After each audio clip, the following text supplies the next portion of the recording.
Hello and welcome back to our channel. CrimPsychologyopia brings to you an interesting topic that affects not just the criminal justice system but the entire society: the psychology of criminal recidivism. Reducing recidivism has long-term been a challenge for criminal justice authorities. As a result, rehabilitation in the criminal justice system was widely believed not to work. Let me start with an anecdote. Imagine a young man who was sentenced to prison for committing a crime. He served his time, was released, and tried to start his life anew. But soon after, he found himself back in prison, repeating the same mistakes he made before. This is not an uncommon story. In fact, according to the National Institute of Justice, about 2/3 of released prisoners are rearrested within 3 years. This phenomenon is known as recidivism, and it's a complex problem that requires a nuanced understanding of its underlying factors. So, what causes recidivism? Let's examine some of the key factors. Lack of support systems.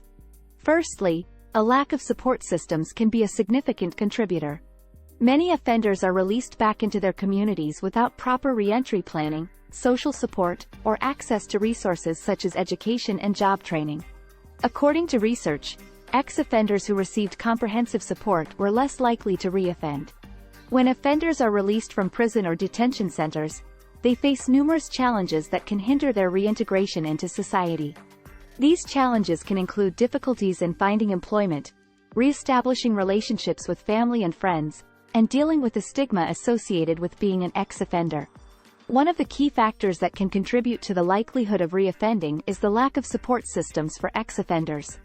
In many cases, individuals are released back into their communities without any planning or support to help them navigate their new circumstances. Without proper planning and support, ex-offenders may struggle to find employment, housing, and access to resources such as education and job training. They may also face significant barriers in reconnecting with their families and communities. This can lead to feelings of isolation and hopelessness, which can increase the risk of reoffending. Research has shown that ex-offenders who receive comprehensive support are less likely to reoffend. This support can include access to education and job training programs, mental health services, and support for reconnecting with family and friends. It can also involve assistance with finding stable housing and accessing community resources.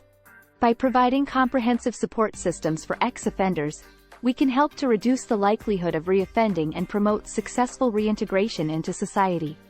This, in turn, can benefit not only the individual but also the community as a whole by reducing crime rates and improving public safety.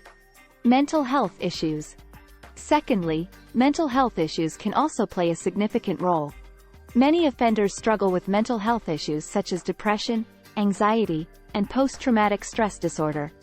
These conditions can contribute to substance abuse and criminal behavior.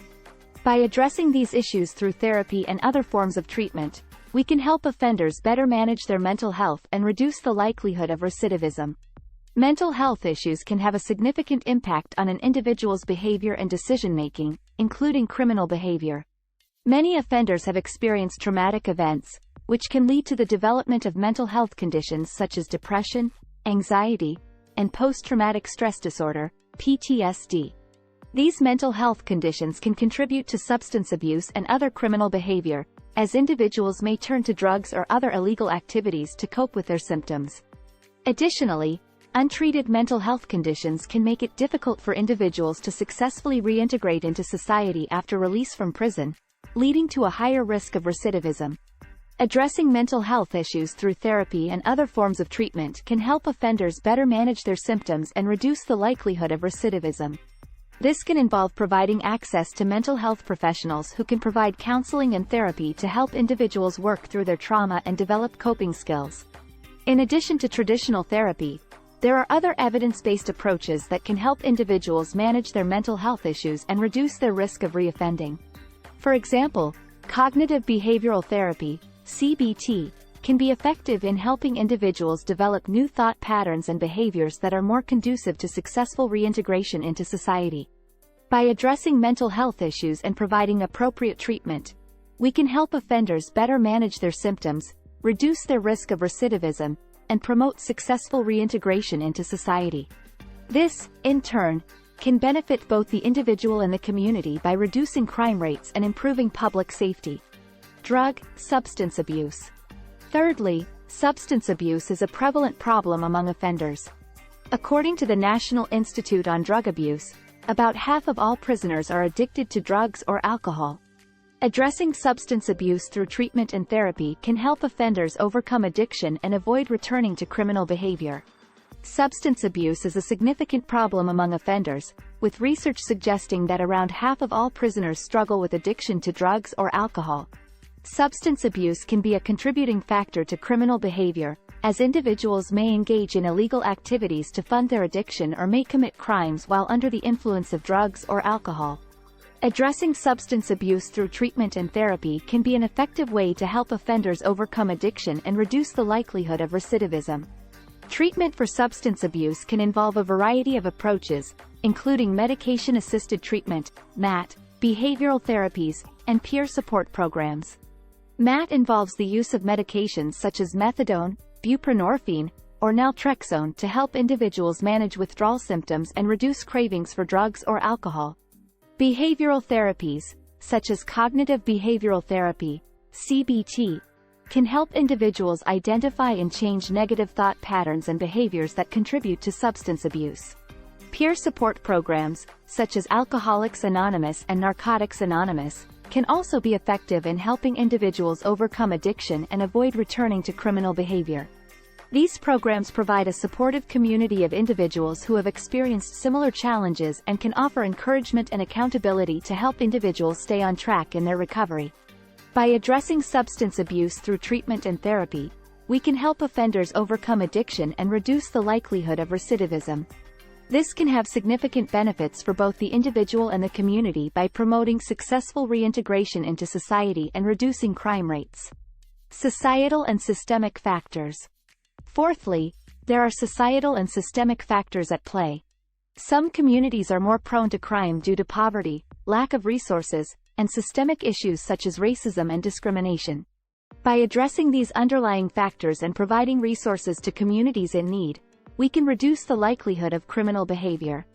There are numerous societal and systemic factors that contribute to criminal behavior, particularly in certain communities that are more prone to crime.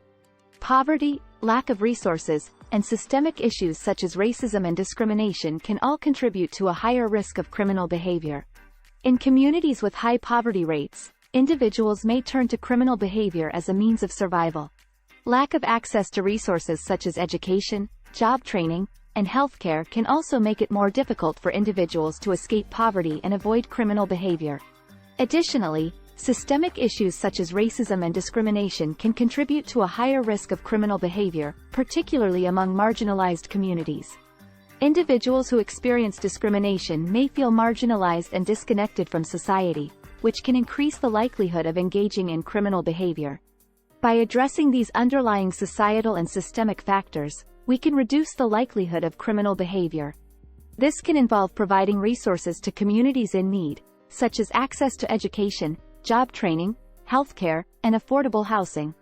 Additionally, addressing issues such as racism and discrimination can help to promote greater social cohesion and reduce feelings of marginalization among individuals who may be at higher risk of criminal behavior. By addressing these underlying factors and providing resources to communities in need, we can help to reduce the likelihood of criminal behavior and promote greater social equity and justice.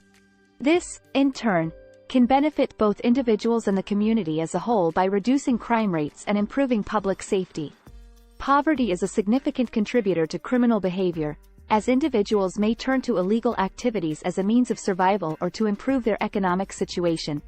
In communities with high poverty rates, individuals may also be more likely to experience other risk factors for criminal behavior, such as lack of access to education, healthcare, and job opportunities. Without access to these resources, individuals may feel trapped in a cycle of poverty and criminal behavior. Systemic issues such as racism and discrimination can also contribute to a higher risk of criminal behavior, particularly among marginalized communities. Individuals who experience discrimination may feel isolated and disconnected from society, leading to feelings of hopelessness and despair. This can increase the likelihood of engaging in criminal behavior as a means of coping or seeking a sense of belonging. By addressing these underlying societal and systemic factors, we can reduce the likelihood of criminal behavior. This can involve providing resources to communities in need, such as access to education, job training, healthcare, and affordable housing. Investing in these resources can provide individuals with the tools they need to escape poverty and avoid criminal behavior. Additionally, addressing issues such as racism and discrimination can help to promote greater social cohesion and reduce feelings of marginalization among individuals who may be at higher risk of criminal behavior. This can involve implementing policies that promote greater equity and inclusion, such as anti-discrimination laws and affirmative action programs. By addressing these underlying factors and providing resources to communities in need, we can help to reduce the likelihood of criminal behavior and promote greater social equity and justice. This, in turn, can benefit both individuals and the community as a whole by reducing crime rates and improving public safety. It is important to note that addressing these issues requires a collaborative effort between individuals, communities, and policymakers to create meaningful and lasting change. Finally, personal accountability and responsibility play a crucial role in preventing recidivism. Offenders must take responsibility for their actions, and they must be willing to work towards changing their behavior. This requires a willingness to learn new skills, pursue education and employment opportunities, and make positive changes in their lives. In conclusion, preventing recidivism requires a multifaceted approach that addresses both individual and systemic factors.